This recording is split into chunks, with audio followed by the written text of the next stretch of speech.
Hi everybody, I'm Mike Langer. Welcome to Langer at the Mic. The NHL draft in Montreal has come and gone, and what a time it was. So today we are going to preview what lies ahead for the Montreal Canadiens in free agency. Now, it is the season where things can change on a dime just with a trade or a signing or a move. So I'm going to be doing a lot of these videos live or with very little edits. So now, again, the Montreal Canadiens free agent approach, we're going to talk about it as titled in this video. Should they take the John Klingberg approach or the Anton, Stralman, Jan Rutta approach? And allow me to explain this. And the first one, I guess you could call it the Stralman Rutta approach, is a full youth movement where I guess you could call it a tank, but as I mentioned in a previous video, I don't really agree with calling it a tank, and I don't agree with tanking in the first place like the Chicago Blackhawks are doing, because what if they, with all the moves that they're making to trade all their, not just their core pieces, but their young players, and then not qualifying Dylan Strome and Dominik Kubalik, what if they don't end up winning the lottery?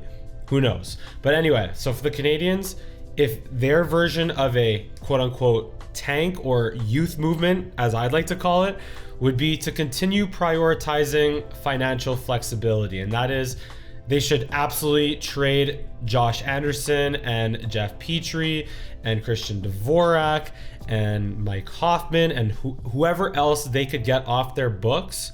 Trade them, get high value for what you can get high value for. So Dvorak, Petry, Anderson, get high value for that. Whereas Mike Hoffman, maybe Yoel Armia, if you have an opportunity to offload their contracts, definitely do so. Just let Juraj Slafkovsky either tear it up alongside Nick Suzuki and Cole Caulfield, or send him down to the Laval Rocket, or loan him to a CHL junior team. Wherever it is, allow Juraj Slafkovsky to just tear it up, and then see what you have in Kirby Dach. Let him play on a line with Brendan Gallagher and Evgeny Dadonov, or maybe Jonathan Drouin if you don't end up trading him. Just basically give your young players who are going to be part of the core going forward, give them every opportunity. Obviously, Caden Gooley, Jordan Harris on the blue line, Justin Barron, of course, give them every opportunity to establish themselves in the lineup and as part of the core, and insulate them with just complementary pieces, like either that are already on the team, like Brendan Gallagher or Jake Evans, or guys that you'll maybe end up signing in free agency, which I'll get to in a little bit.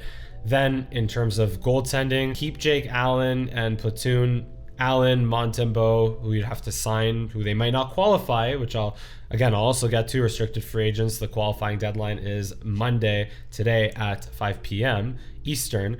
But yeah, just between Montembeault, qualify Primo, of course, just kind of have I'm assuming Carey Price would be on long-term injured reserve. If Carey Price does end up coming back, to me, that would be a bonus, but just roll with Montembeault, Jake Allen, Caden Primo, and just see what happens. And maybe you could go after a guy like Braden Holtby, who can take over Jake Allen's role, and you can end up getting value for Jake Allen. You can maybe go that route as well. In terms of other unrestricted free agent targets with this youth movement, as I just mentioned, Braden Holtby, you'd also need to get a right-handed or right-side defenseman, a veteran right-side defenseman that can handle big minutes and really help mentor and stopgap your young defensemen. So you already have Savard, you already have Chris Weidman on the right side, you have Justin Barron on the right side. But ideally, those would be your defensemen 2 through 4. So you'd want to get, again, that number one defenseman, on paper at least, that could handle the big minutes, the tough matchups, that would allow you to not overwhelm Justin Barron with those types of matchups. And here's another thing. You want to make sure that, like, I know they traded Romanov, and I think that was the right move, but what if Romanov was just on the left side and always stayed on the left side? Like, what if Marc Bergevin, Dominique Ducharme, Luke Richardson, because he was handling the defenseman, what if there was a plan in place to only allow Romanov to play on the left side and never have him play on the right side? How much faster would he have developed? Who knows? I just think for guys like Jordan Harris, Caden Gooley, it would be much more beneficial to their development if they stay on the left side long term. So UFA targets, right-handed defenseman, veteran right-handed defenseman, that could make sense. Anton Stralman, Justin Braun, Jan Ruda, Colin Miller, or you could also bring back Brett Kulak or Ian Cole to play on the right side. Another name that I would be very interested in potentially is, if he is not qualified by the Carolina Hurricanes, Ethan Bear. That would be a really very underrated addition that the Canadiens could make if Ethan Bear does not get qualified by the Carolina Hurricanes. The result of this youth movement, at least for next year, is probably not a last place finish, because as I mentioned, the Blackhawks are heavy favorites to finish in last place with the fire sale that's going on in Chicago right now. But best case scenario, the Montreal Canadiens could maybe challenge for a playoff spot, because their young core, their young defensemen and young forwards, maybe even Joshua Roy finds his way to fighting for a roster spot. But yeah, Slavkovsky ends up playing the NHL, ends up being a productive player, 20, 30 goal scorer with Suzuki and Caulfield, and Harris, Gooley step up into top 3 and top 4 roles. And that could carry the Canadiens to maybe not making the playoffs, but at least competing for a playoff spot all the way until the end of March, and maybe until games 80, 81, and 82.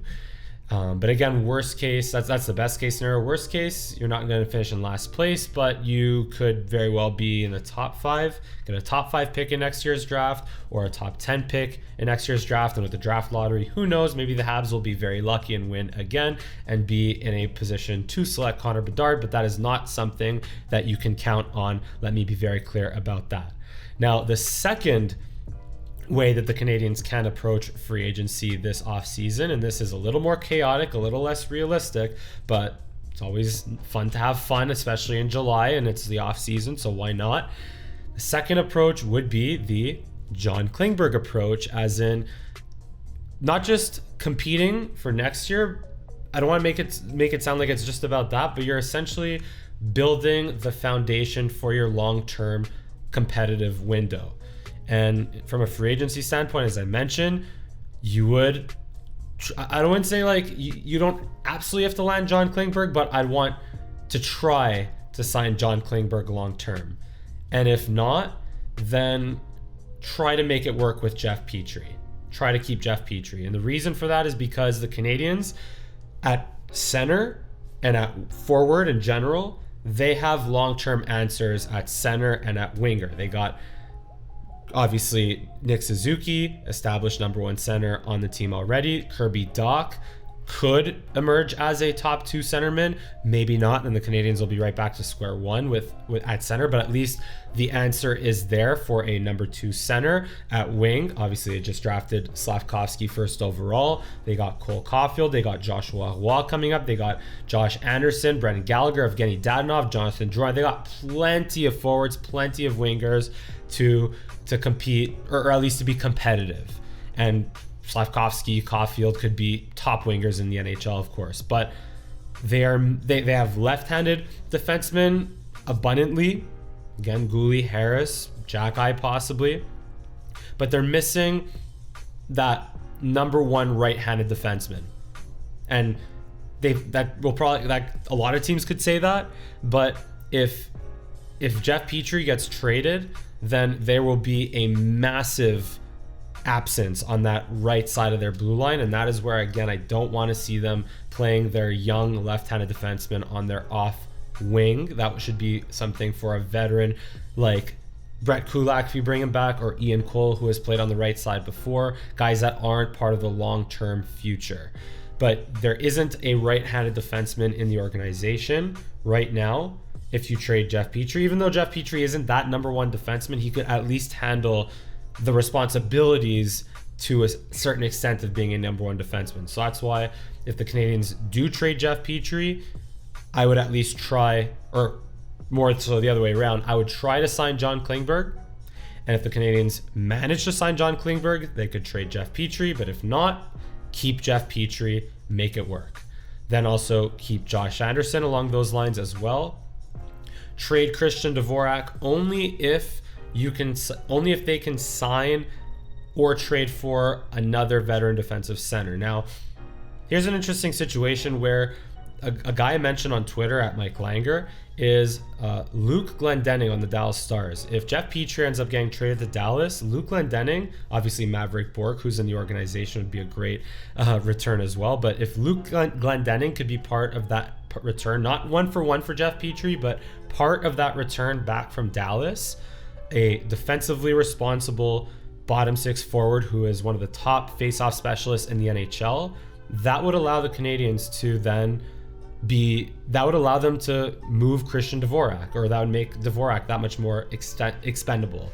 So that is why I would honestly, the reason why you would go that route though is because Glendening has a $1.5 million cap hit and Dvorak has a $4 million cap hit for the next 3 years. So if the Canadians, who have already been rumored to be exploring trade options for Dvorak, or shopping Dvorak, I should say, then the Canadians should look to replace him by at least getting a bottom six veteran center that could take faceoffs and handle tough defensive matchups and take a little bit of pressure off of Nick Suzuki and Kirby Dach, of course.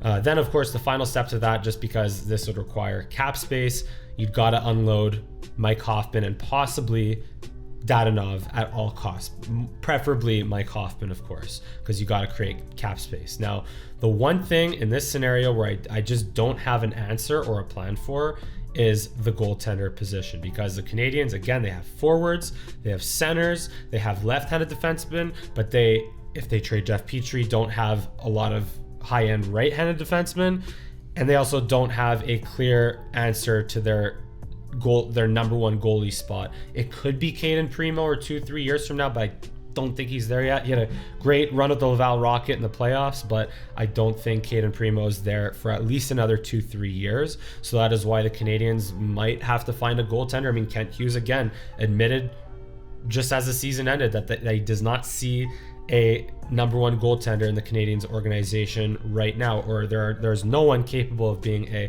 number one goaltender in the Habs organization outside of a healthy Carey Price. But that is a huge wild card and something that, again, cannot be counted on. So that's where I have no idea where the Canadiens are going to go from a goaltender standpoint. Marc-Andre Fleury already signed.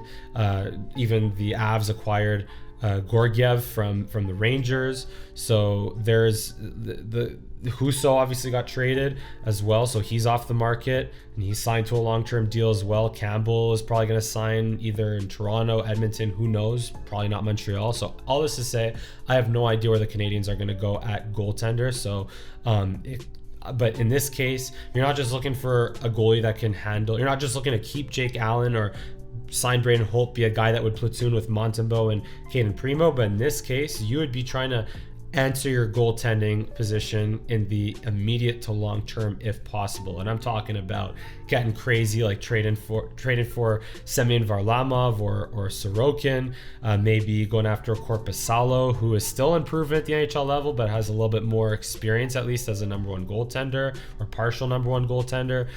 Maybe trading for UC Saros or Askarov out of Nashville. Maybe signing Antti Ranta, although I don't know if he's a number one goaltender. And then you'd be hoping maybe Carey Price could spot you a couple of games, but the backup roles would essentially be filled by Primo and Montembeault. And the result of this now, best case, Canadians would make the playoffs. Best case scenario, they would make the playoffs. But the worst case, they would just miss the playoffs and finish in the bottom 10, but not bottom 5. Yeah, so that's pretty much simply my two plans the two ways the Canadians should attack free agency this coming week. Sign veterans that could supplement the youth movement that you'd like to go forward with, and obviously prioritize cap flexibility and financial flexibility with that plan. Or you could take the opportunities that are available to you and add key pieces that will be part of your competitive window long term going forward. One last thing, the restricted free agent signing window or qualifying offer window is ends today. So by the time you're watching this video, chances are we might already know that who the Canadians are qualifying and who they're not qualifying. Obviously on that list is Kirby Dach, Michael Pezzetta, Rem Pitlick, Caden Primo, Samuel Montembeault, Corey Schooneman, Nate Schnarr, Joel Teasdale, Cale Clegg, and Josh Brook. And I have a feeling that only Kirby Dach, Caden Primo will be the guys that will get qualified. Again, the deadline is today, Monday at 5 p.m. But who are your top free agent targets for the Montreal Canadiens, and how should they approach free agency in general? Let me know in the comment section below. But as usual, if you enjoy my content, give me a big thumbs up on this video, subscribe to my channel, tell all your friends about Langer at the Mic. You could also follow me on Twitter and Instagram at Mike Langer for both. And thank you so much for watching. I'll see you again next time. Go Habs, go.